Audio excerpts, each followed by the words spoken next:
Здравствуйте, в эфире «Настоящее время. Итоги» с Юлией Савченко из Вашингтона. Размышления о главных событиях прошедшей недели в ближайшие полчаса. Сегодня в выпуске гадание на предвыборной гуще, чего России ждать от следующего президента США. ОДКБ и НАТО, альянсы в 4 буквы и какие разные судьбы. Как Кремль пытается преодолеть международную изоляцию, не потеряв лица и позиций. И американская премьера нового фильма Миры Тодоровской, который в России посчитали несоответствующим исторической правде. Все это в ближайшие полчаса в программе «Настоящее время. Итоги». Гости нашей программы – профессор европейско-российских исследований в университете Тарту Вячеслав Морозов и российский режиссер Мира Тодоровская.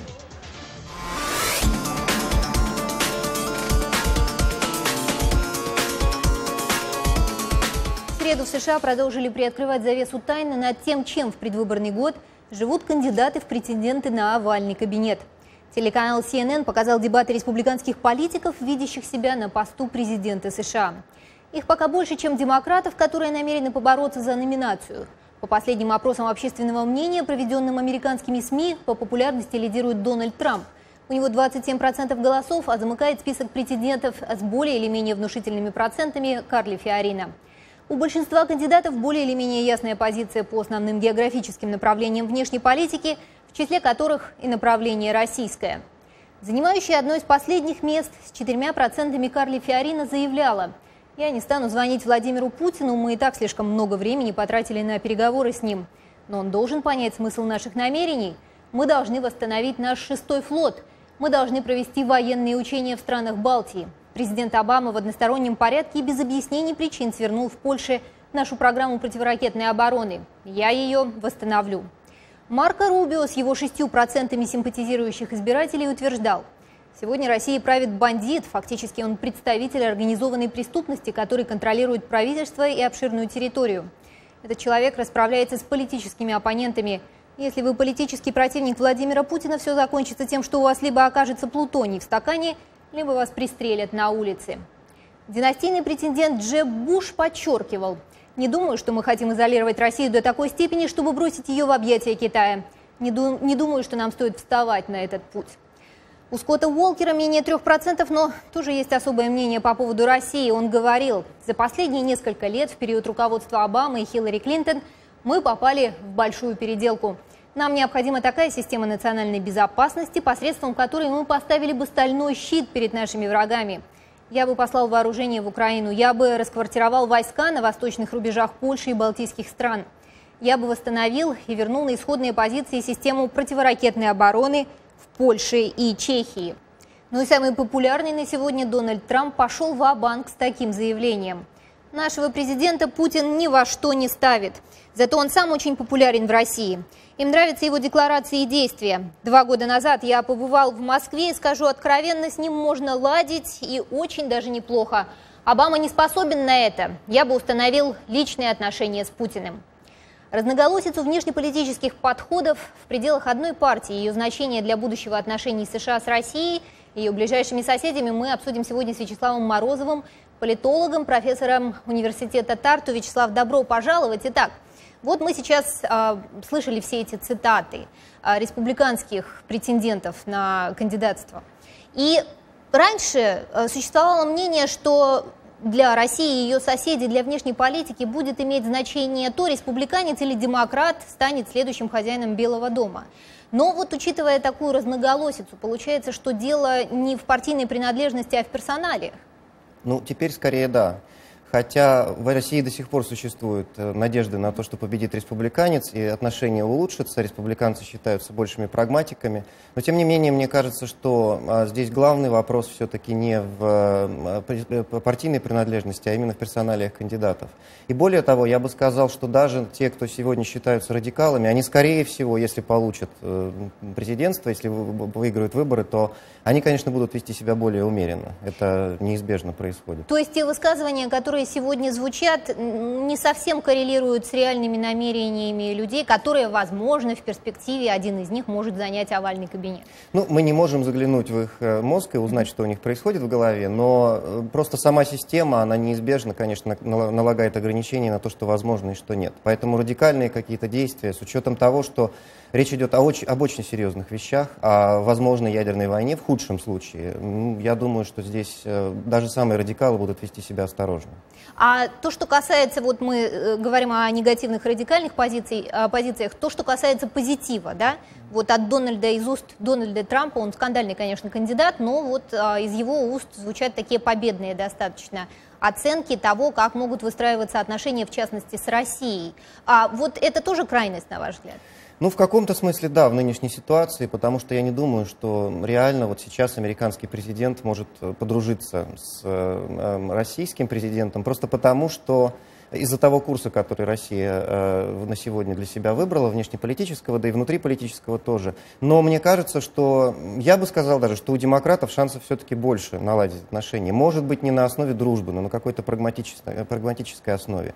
И причина простая. Демократы все-таки будут пытаться решать и дальше иранскую проблему. Демократы будут что-то делать в Сирии, причем это не будет ограничиваться бомбардировками там, или какими-то радикальными военными действиями. Это будет связано с налаживанием международных институтов, дипломатии и так далее.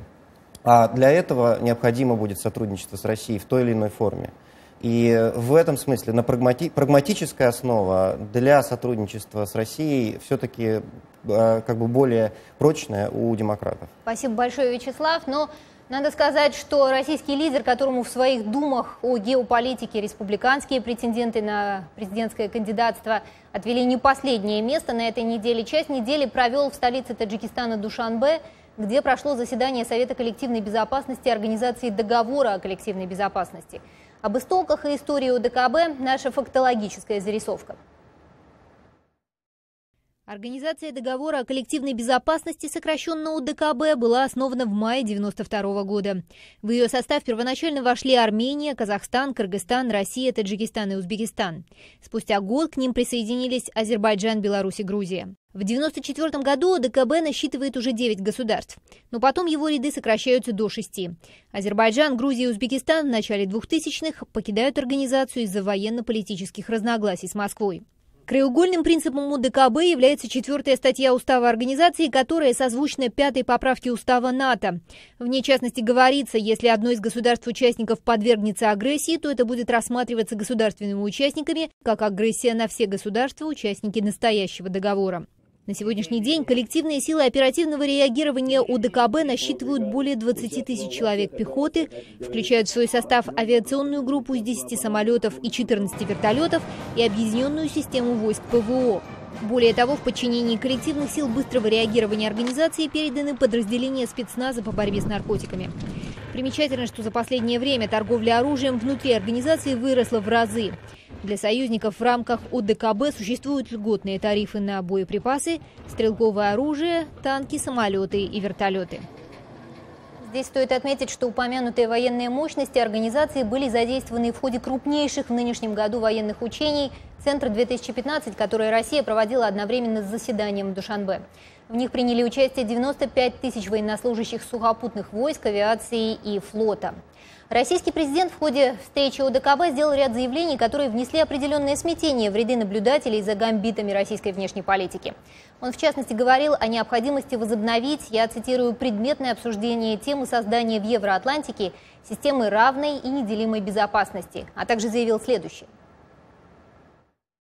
На передний план сегодня, безусловно, выходит необходимость объединения усилий в борьбе с террором. Без этого невозможно решить и другие насущные и нарастающие проблемы, в том числе и проблему беженцев, которую мы сейчас видим. Слова российского лидера прозвучали на фоне предупреждения американской администрации в адрес Кремля о том, что его попытки укрепить режим сирийского президента Башара Асада чреваты обострением и расширением конфликта в Сирии.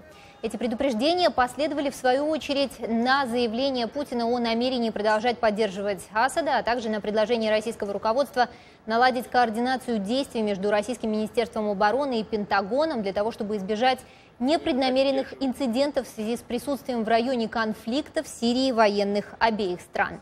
Ну так, Вячеслав, очевидно, что здесь такое хитросплетение позиций, взглядов, восприятий.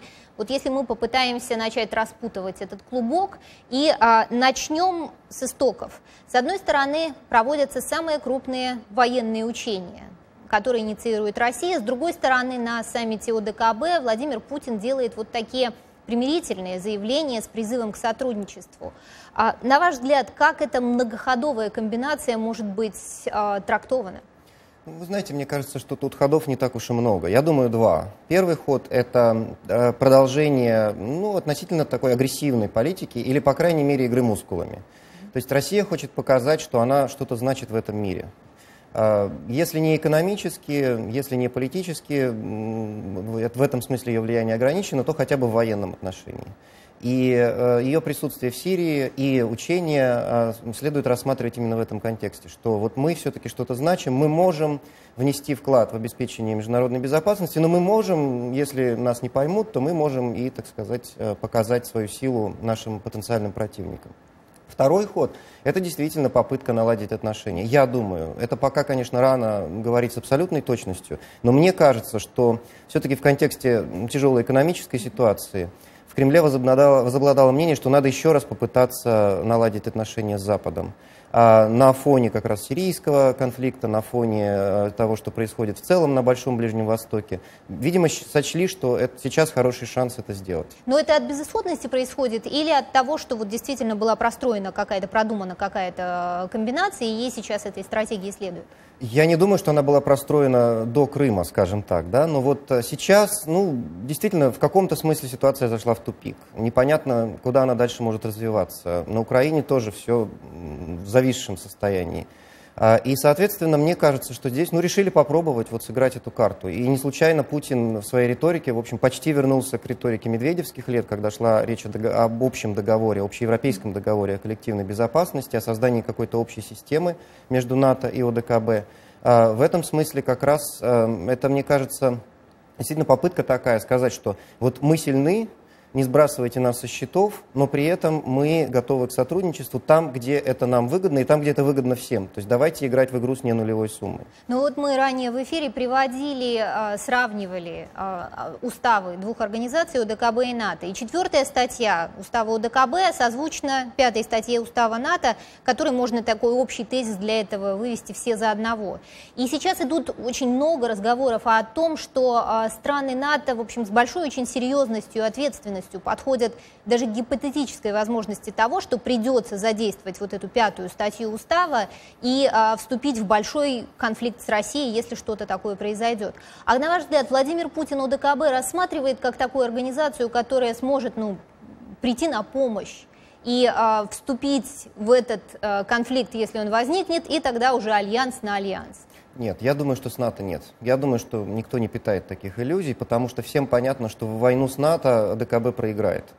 Конечно, ценой огромных потерь для обеих сторон, но тем не менее силы явно не равны, и более того, ни у кого за пределами России нет большого желания ввязываться в такой конфликт. В России такого желания в данный момент, мне кажется, тоже нет, но оно может возникнуть в определенной ситуации, если действительно решено будет пойти ва-банк. Вот. И я думаю, что никто не рассчитывает на то, что союзники поддержат Россию в случае серьезной конфронтации с НАТО. Я скорее бы сказал, что ОДКБ сейчас отводится роль организации, которая могла бы прикрыть южный фланг. Вот то, о чем, собственно, и шла речь на саммите. То есть двинуть силы и сосредоточить какие-то усилия на направлении афганской границы, чтобы предотвратить возможное распространение нестабильности с Ближнего Востока, из Сирии, из Афганистана и так далее. Спасибо, Вячеслав. Перспективы противостояния мы обсудили. Поговорим о перспективах сотрудничества. На этой неделе в Вашингтоне король Испании Филиппа VI практически повторил слова Владимира Путина, которые мы ранее процитировали в нашем эфире. Ни одна нация, какая бы мощная она ни была, не способна победить их в одиночку. Более чем когда-либо мы должны работать сообща, так как глобальные угрозы требуют глобальных решений. Лучший способ обеспечения нашей безопасности — формирование крепких альянсов. Для Филиппа VI это первый визит в новом монаршем качестве в Соединенные Штаты. Любопытно при этом, что студенческие годы короля прошли именно в Вашингтоне, где он получил степень магистра в области международных отношений в университете Джорджтауна. Среди главных угроз глобальной безопасности, с которыми испанский монарх призвал в американской столице бороться сообща, были терроризм и иммиграционный кризис в Европе. Вячеслав, ну вот сейчас мы услышали два высказывания. Сначала Владимира Путина, потом испанского короля. И получается, что есть единство позиций по поводу того, что является угрозами, как среди союзников по обе стороны Атлантики, так вот и в среде российского руководства. Но не удается почему-то найти общих механизмов и предпосылок для сотрудничества. На ваш взгляд, а может ли такое сотрудничество состояться в какой-то момент? И есть ли у России козыри на руках, которые могли бы убедить Запад рассматривать ее в качестве потенциального союзника?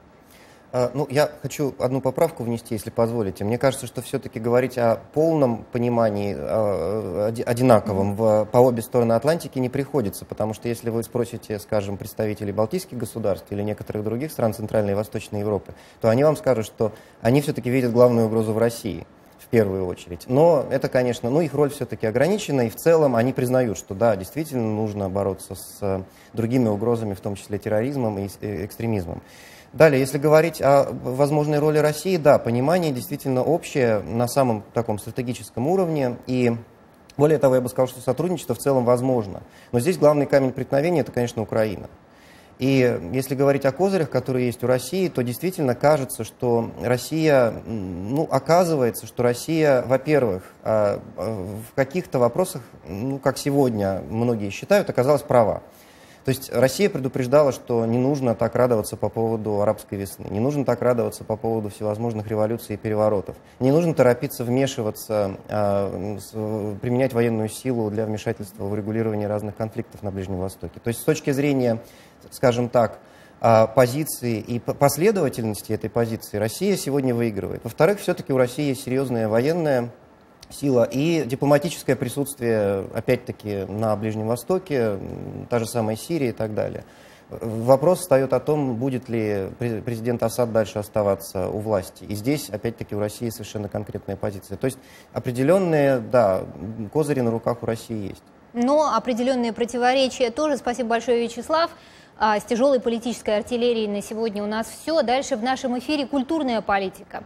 В Москве в одностороннем порядке закрыли американский центр посольства США при Всероссийской государственной библиотеке иностранной литературы, а в Вашингтоне прошел премьерный показ фильма «Миры Тодоровской», который в российском военно-историческом обществе посчитали несоответствующим исторической правде.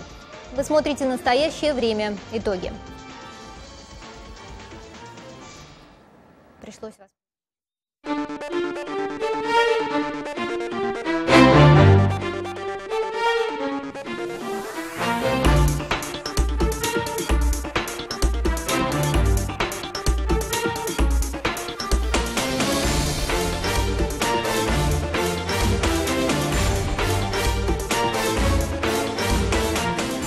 В середине недели новость из Москвы.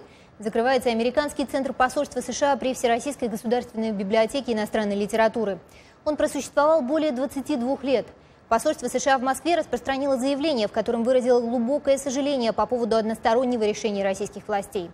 По удивительному стечению обстоятельств, день, когда прозвучали заявления о закрытии центра, совпадает с американской премьерой в Вашингтоне фильма «Миры Тодоровской», снятого по сценарию ее покойного супруга Петра Тодоровского «Встреча на Эльбе» в далеком 45-м.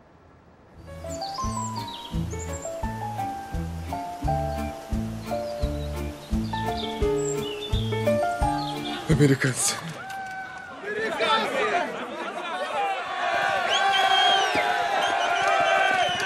Ну вот вы упомянули о том, что вы рады, что картина все-таки состоялась. И вообще вы ее снимали не благодаря, а вопреки. Вот да, если бы вы могли рассказать немножко подробнее и, может быть, объяснить, на ваш взгляд, те трудности, с которыми вы столкнулись. Это отражает общую ситуацию сейчас с кинопроизводством в России или это все-таки ваш индивидуальный случай? Вы знаете, и так, и так. И общая ситуация сейчас, кстати, еще хуже, чем была в тот момент, когда я пыталась сделать картину, и мне этого не дали. Понимаете, не дали, потому что посчитали сценарий антисоветским, не дали мне ничего, не дали финансирования.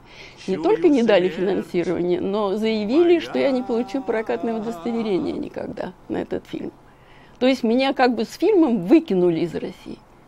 Понимаете? И поэтому я поехала, не зная особенно, что меня ждет, и надеясь, я не знаю, на что я надеялась, но поехала в Польшу на бывшую немецкую территорию, на киностудию в городе Вроцлав, где у меня все и началось, и закрутилось, и все сложилось. И фильм я все-таки сняла там. Но это сценарий Петра Ефимовича, правильно? Это сценарий Петра Ефимовича. Он был написан лет за 10 до того, как я его сняла. Это все то, что с ним происходило. Он мальчиком также оказался в Германии, на Эльбе, и прошел весь этот путь, и был комендантом маленького городка. Это все его история. Все это рассказывается в фильме, и Петр Ефимович видел это своими глазами, но вам при этом выдвинули аргумент в том, что исторической точности нет в сценарии? Или что? Вот как вот этот вот разговор происходит? Ну, понимаете, дело не только в том, что главный герой спит с немкой, чего быть не должно, как бы в нашем фильме, понимаете? Еще там идет разговор, к нему приезжает друг главного героя и говорит: ты посмотри на дороги немецкие, война по ним прошла и ничего не сделалось. В любой фольварк поезжай и посмотри, какие деревни, какие дороги. В общем, это не понравилось в сценарии, конечно, что наши герои хвалят Германию, хвалят хозяйственность немцев. Но там ведь историческая линия, такая международная, если можно сказать, историческая линия, она проходит не только вот по немецкой такой стороне, но и по стороне российско-американских отношений. Это встреча на Эльбе знаменитая, там американские солдаты. Вы думаете, что это как-то было связано с тем, что, может быть, отказали вам еще из-за того, что на такой позитивной ноте было показано? Знаете, до этого не дошло. Как бы было достаточно поводов мне отказать и без этой линии встречи с американцами. Хотя я не могу сказать, что у нас сейчас какие-то антиамериканские настроения. Этого нет в России, абсолютно. Не это их смущало. Их смущала идеология фильма, что наши пришли в Германию, поверженную Германию, сдавшуюся Германию. И нашли неповерженную. И нашли нормальную жизнь человеческую, понимаете? Режиссер Мира Тодоровская в эфире программы «Настоящее время. Итоги». Вячеслав, последний вопрос. Вот то, что совпали эти события, закрытие американского центра, премьера этого фильма в Вашингтоне, свидетельствуют ли они, на ваш взгляд, о том, что вот это вот культурное сотрудничество, которое, как говорят, оставалось во времена холодной войны, дверь для культурного сотрудничества оставляли открытой, США готовы сохранить эту дверь приоткрытой, а Россия готова пройти вот эту линию невозврата сейчас? Ну, понимаете, дело в том, что с российской точки зрения это не линия невозврата. То, чего добивается Россия, это как раз попытаться отгородиться от вредного влияния Запада, идеологического, культурного и так далее. И в этом смысле как раз есть отличие от периода холодной войны. И второй момент, конечно, который Россия будет на международной арене сейчас продвигать всеми силами, это Украина. То есть вот никаких уступок по Крыму точно, по Украине, ну уж точно гарантировать, что Украина не войдет в НАТО. Вот это две принципиальных позиции. А в остальном Россия готова сотрудничать. Спасибо вам большое. Вячеслав Морозов, профессор европейско-российских исследований в университете Тарту, был в нашей студии сегодня. На этом наша дискуссия подходит к концу. Мы подводили итоги недели 19 сентября. Чего Россия ждать от следующего президента США? Разные судьбы военных альянсов в 4 буквы и культура как отражение и заложник геополитики. Дальше больше. Смотрите нас в эфирах ваших национальных телеканалов и в интернете на Current Time TV. Я, Юлия Савченко, прощаюсь с вами до следующей недели. Всего доброго.